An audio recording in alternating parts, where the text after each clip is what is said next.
Om Shanti. It's quite something. Thinking is an art, because we're thinking all the time. But every thought has an effect. So if I'm constantly concerned or constantly agitated or constantly giving myself things that don't make sense, I'll get in a muddle. Going beyond your weaknesses, we have weaknesses, and usually our weaknesses are formed through wrong understanding. Always our weaknesses are caused through wrong understanding. And then applying that understanding to our lives. But it will cause an effect on my brain, on my way of thinking, on my entire body system. So that's why when we look at Raj Yoga meditation, we really spend all our time looking at self-reflection, because self-reflection and God-reflection, if you want to go there, will give me a stability, because it's like we're going to check as we go along the effect that things are having on me. And if I do this, I'll be able to see and somehow determine that, oh, how could I have thought that? That didn't do me any good. Deep-rooted beliefs can cause the problem that we have. And so to check where they came from and who gave us this information, where did it come from? Very similar energies are within each of us. First of all, we start off with very similar, very good quality energies. They talk about taking the sugar pill. How some people who take the sugar get cured as much as the people who take the real product. And I think that if we have that kind of strong faith in us, it kind of works. Because you're imbuing it with your honesty and your strength of faith and everything. You're imbuing that product which has nothing in it, perhaps, but you believe it. And in Raj Yoga we say, start the practice of believing in yourself. When you start to believe in yourself, you start to believe in your judgment, you start to believe in your thriftiness, you start to believe in your practical common sense, and you start to believe in how you're looking for goodness, because goodness and everything is what makes life wonderful. And so we can realize that it's the energies in here.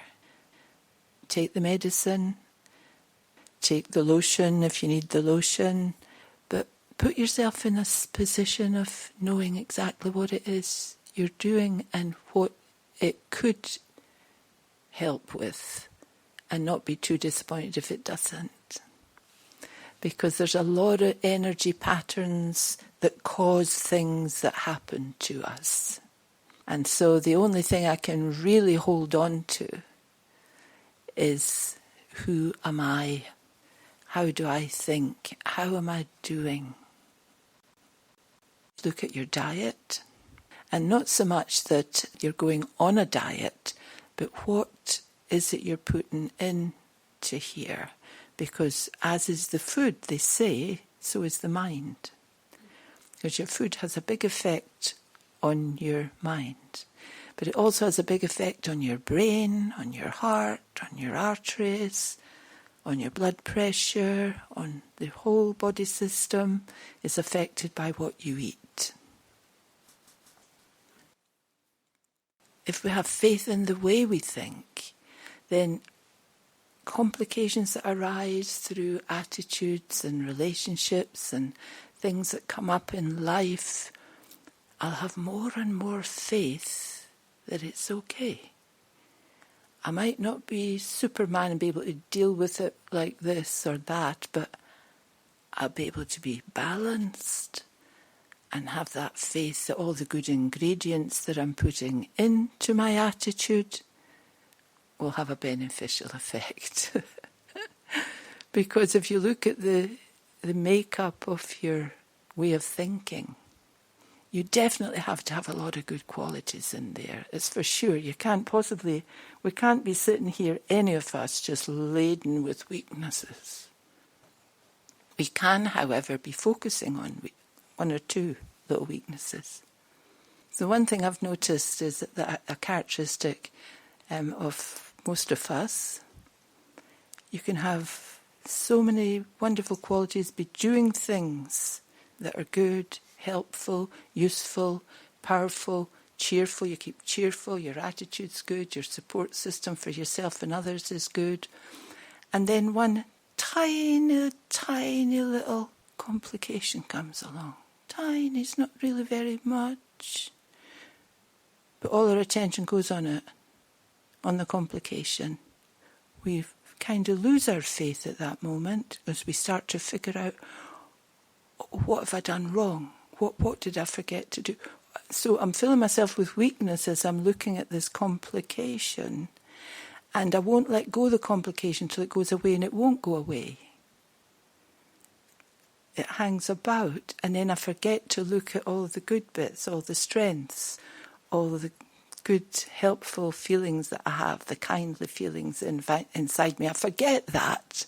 I'm so busy looking at this tiny little thing that will not do what I want it to do. And because of that, I've lost my faith. My sugar pill, I've forgotten to take it. All those good energies I'm not using. And at that time, I've opened up my entire system to bad energy. Because I keep looking at, having doubts, getting annoyed, trying to fix some tiny little thing.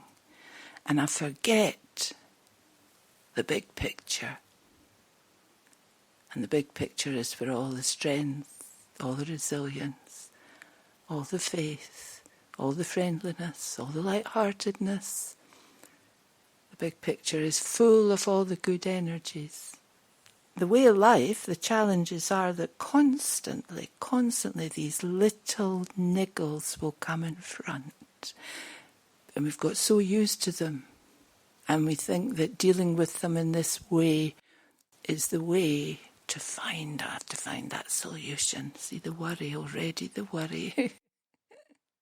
Already I've no faith in that. Where can that solution be?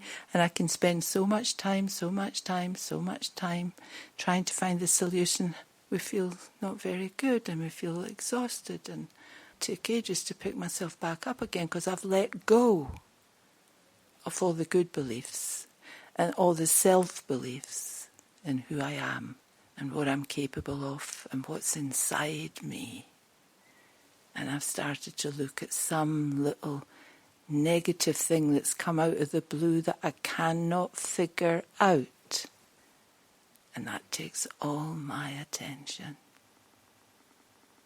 And there's nothing wrong with wondering how to put something into a balance, but our focus goes on to the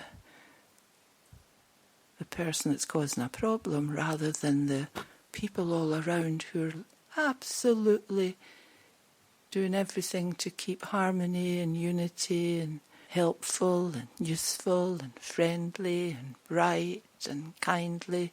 And it's not fair.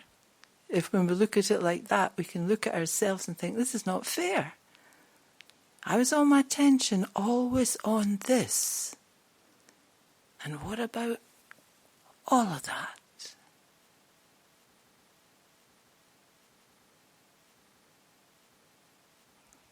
Let me do my best to be the helpful, the useful, the friendly, the kindly, the non-angry, the peaceful person. You're advertising who you are all the time you're alive. And people more and more feel safe in those qualities of steadiness and peacefulness and calmness. And it's with these qualities that we can judge for ourselves what's best. What's best. This wealth can stay stable and steady wealth of common sense, wealth of faith, faith in yourself, practical understanding of how things fit together, what's beneficial for you. Om Shanti.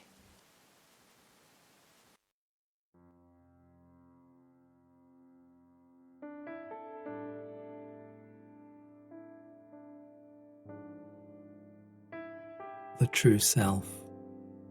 Taking just a minute, in calm silence, I observe that I am energy, a point of immortality, different from the energies of time, sound, and matter.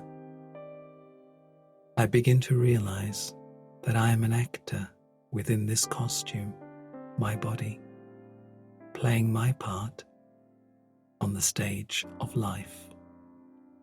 Remembering my point-like reality, I feel the strength of peace and love empower and free me from everything hurtful. Now, I have the strength to master the external world of relationships and situations.